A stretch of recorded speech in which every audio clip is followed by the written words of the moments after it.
Mahilig ka ba sa heritage travel?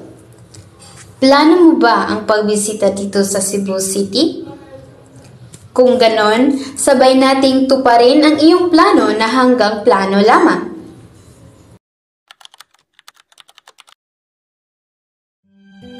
Dito sa Cebu City, matatagpuan natin ang Basilica de Santo Niño, kung saan ito ay isa sa pinakakilala at makasaysayang simbahan sa buong bansa.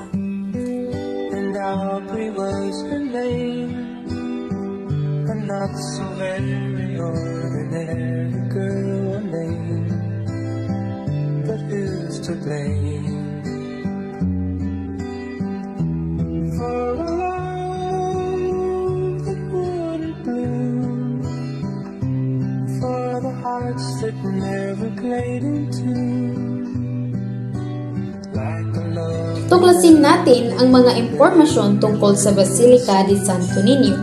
Take away the words that rhyme, it doesn't mean a thing.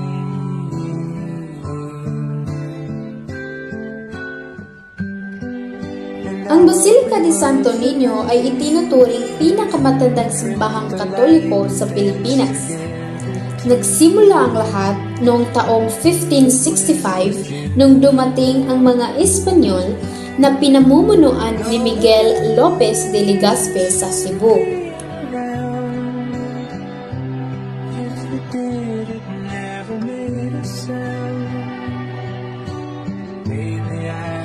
Maraming tao ang pumupunta rito araw-araw upang manalangin at magpasalamat.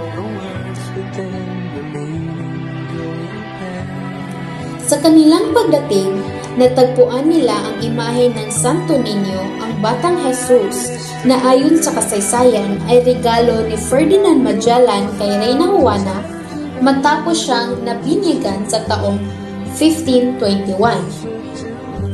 Ang kasalukuyang simbahan na yari sa bato ay itinayo noong taong 1739 hanggang 1740. Sa loob ng maraming siklo, nananatili itong matatag.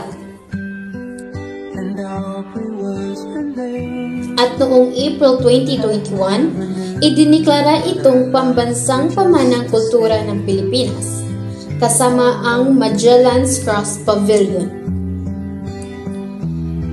Kapag bumisita ka sa Basilica, mapapansin mong katabi lang nito ang Magellan's Cross. Ang cross na ito ay simbolo ng unang pagdating ng Kristyanismo sa Pilipinas.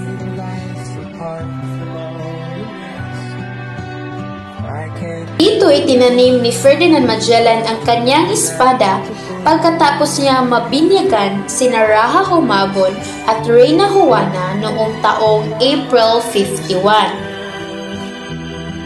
Bukod sa Magellan's Cross, mararamdaman mo rin ang pagiging makasaysayan at ang pagkakaroon ng malalim na debosyon ng mga Cebuano sa loob ng Basilica de Santo Niño.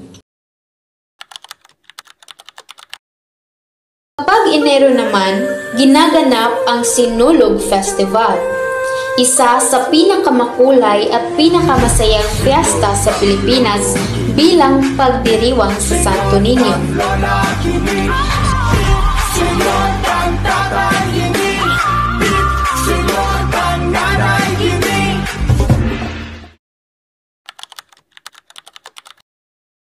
Ikaw ay mahilig sa heritage travel, siguradong magugustuhan mo rin ang arkitektura ng Basilica at ang kwento ng nakaraan na meron ito. Tandaan! Ang pagbisita sa Basilica de Santo Niño ay higit pa sa isang simpleng biyahe. Ito ay paglalakbay ng puso, ng kasaysayan at pananampalatayang Pilipino.